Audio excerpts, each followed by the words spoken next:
Hello, this is the Extraordinary Rayman, and I'm here to talk about Scott Pilgrim. I'm not going to do them piece by piece or book by book because while it would be more appropriate, it would do the story more justice to do each book piece by piece. It's been a while since I read like the first one, and I would have to actually write everything down instead of just ranting about it to talk about them all book by book. So I'm just going to talk about it as a collective whole, and I'll probably do a second video as a review to the movie. Um, so Scott Pilgrim. My thoughts on Scott Pilgrim. When I first heard about Scott Pilgrim, it was a couple of years ago, maybe about 2 years ago, and I read about it, and Wikipedia, I think it was Wikipedia, described it as being kind of like a comic book about a guy who lived in like a video game world. He gets coins from beating up bad guys, he gets items and extra lives and stuff like that. And everybody treats it like it's normal. There's like warp zones and stuff like that. So I'm thinking, great, I love video games. I grew up with Mario and Zelda and everything like that. So I went to Borders and I picked up a copy and I read through it. I'm not gonna say I was disappointed per se. It was an incredibly well written slice of life story. All the characters were really well rounded and well defined, had incredible personality. I found it really enjoyable and humorous, but it wasn't what I thought it was going to be. And then the ending where he actually fights the first guy, I felt almost came completely out of nowhere. But then I thought about it. I kind of pondered on it, kind of like my experience with like Batman Begins, which I may have to do a video about that for like any of you who might know my thoughts on Batman Begins when I saw it when I was 12 and an idiot. Um, but I thought about it again, and then I read it again, and I enjoyed it still. But then I decided to give it a second chance with the movie being announced. So I picked up the second volume and I read it, and I just was in awe of how great it was because it lived up to what I thought it was going to be, what I wanted it to be about it being like a video game world and all the little references to Sonic and Mario and everything, and how the story plays off of like how life would be had these characters lived in a video game, but they also were real people. So, for any of you who don't know what Scott Pilgrim is already, shame on you. Turn off Glee, put down Call of Duty, go to your library and read it right now after you watch this video because I'm one for shameless self promotion. Scott Pilgrim, he's a 24-year-old guy. He lives in Canada. He is playing in a band called the Sex Bob-ombs. You know, Bob-ombs, the little bomb guys in Mario. Yeah, that's awesome. And he's dating a 17-year-old girl named Knives Chow. But he begins to have these dreams about this girl. And when he actually meets her, he's becomes obsessed with her. Her name is Ramona Flowers. She goes to his brain because he has like a subspace pathway through his brain. It doesn't make any sense. He says, kind of like in Mario 3. Yeah, kind of like in Mario 3. So he starts to try to develop a relationship with her, but he soon finds out that he has to defeat her 7 evil ex-boyfriends before he can actually date her. Why? Because it turns out they have some kind of control over her love life. They have an actual league set up. Sorry, did I say 7 evil exes? Yeah, 7 evil exes. So he has to defeat them in incredible video game inspired brawls.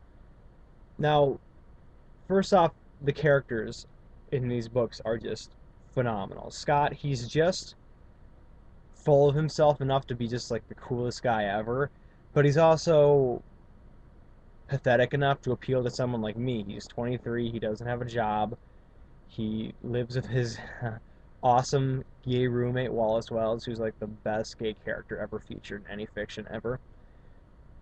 He's a crappy bass player for a crappy band. He he's like a cheesy womanizer. Well, he's not a womanizer, but you know. And then there's like characters like Wallace Wells, who's very, very gay, but his homosexuality is a part of his character without being the defining part of his character. Unlike garbage like Nick and Nora's Infinite Playlist, which supposedly was praised for being not very stereotypical when it came for gays. I thought it was very stereotypical and offensive, even for me as a straight man. But and then there's characters like Ramona Flowers, who she's got that whole mysterious vibe to her, which is where her whole personality is derived from. But she's trying to make herself better, and that's what is so great about this is how everybody is connected and everybody has hurt each other, but they're in a very sensitive time in their life. They're trying to be more mature, and it builds. It's gradual. Nobody like Scott, even though he's our hero, he's not a good guy. He messes up. He does a lot of selfish things, but there's consequences. He loses friends. Friends get mad at him. He causes conflict because of his choices. Or there's characters like like Knives Chow, it's hilarious after he has to break up with her because she's a fragile 17-year-old obsessed with this older guy, and he really begins to feel bad for her. And while it's funny to see her obsessiveness, it's also kind of sad because she's so young and she doesn't know these kinds of things. So yeah, the characters, there's someone to relate with everywhere. There's Kim Pine with her incredibly monotone personality because she has to hang out with a bunch of retards because she's the token girl. You got characters like Envy, who, she was Scott's first girl, and then she grew up to become going from being a nerd to like this really cool pop singer. So yeah, I want to talk about Wallace. No, wait, did I already talk about Wallace? Yeah, I did. Anyway, yeah, the whole story has kind of like this hipster personality, like the way they dress and the way all the music in it is kind of like got an indie vibe to it. And unlike a lot of these other hipster themed movies, it's more of a parody, and all the characters are actually fascinating. They have dimensions. They make wrong choices. They don't just do whatever they want with no consequences, like a Nora's Infinite Playlist.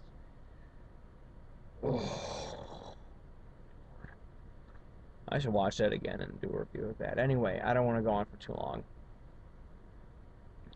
Um, I want to talk about Brian Lee O'Malley's art for this. Um, I my brother was telling me that he's been reading online, and I've read this in like reviews for it that people have criticized his very very simple art style.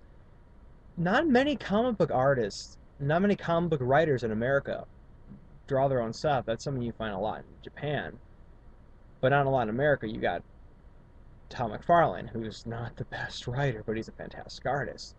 Or you have some rarities like Jeff Smith, uh, author and artist of Bone.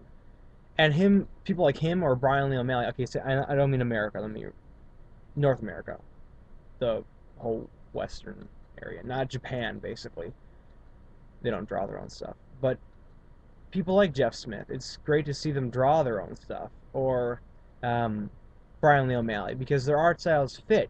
You can't take Brian Hitch, the artist of the Ultimates, very realistic looking art, and put it to Scott Pilgrim. It's like a tone thing. While it doesn't look realistic, it fits with the story. You couldn't have Scott Pilgrim getting, punching a guy into the air and doing a 64 hit combo while in midair with a comic that was drawn by John Romita Jr. You can't have something that looks even stylistically realistic. It wouldn't pass. It's nice. You have these little, almost sprite looking video game characters, something you would see in like the Super Nintendo or the Genesis. But he still managed to have all the characters looking different. He gives them different haircuts that they keep up, or like Kim has freckles, Scott Pilgrim has eyebrows, and young Neil doesn't. So you always know who you're looking at. And so I think personally he's a fantastic artist, and I would love to be able to draw like him. The simplicity, but it's effective. You always can see what they're feeling, even subtly. You can see like little sad faces, or when it gets as crazy as their eyes getting huge, while he doesn't make the best action sequences as compared to something like a Brian Hitch comic or anything Mark Miller writes, the fight scenes aren't fantastic, but um, they're a lot of fun and they have a lot of video game in jokes, like him earning the power of love when he tells Ramona that he loves her and getting a sword. Okay, that's awesome. And or when he beats Lucas Lee, getting him to kill himself by skateboarding like 300 kilometers an hour or whatever. He blows up, and then there's a big present that has a mithril skateboard, which he can't use because he doesn't have proficiency in skateboarding. He chose broadswords, which allows him to use a sword later on, which is actually kind of a cool plant.